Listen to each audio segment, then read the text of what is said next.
Solamente Jesucristo es la única esperanza para el hombre que está muerto en delitos y pecados.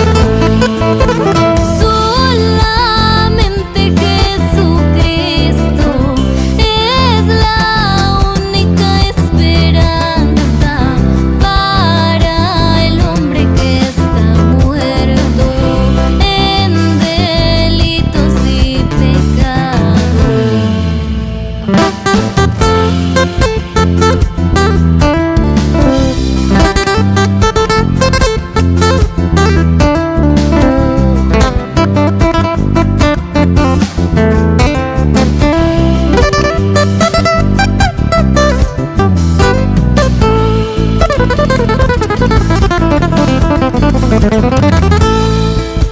el diablo solo ha venido a robarte la alegría, a quitarte la esperanza y destruirte en el infierno.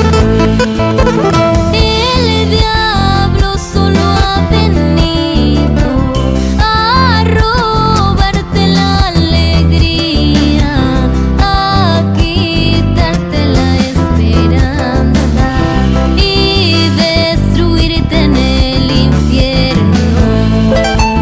Solo mi Cristo es la única esperanza, es el camino que te lleva al cielo.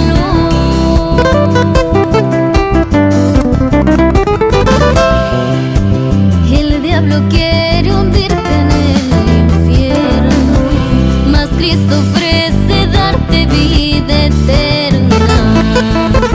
Solo mi Cristo es la única esperanza, es el camino que te lleva al cielo.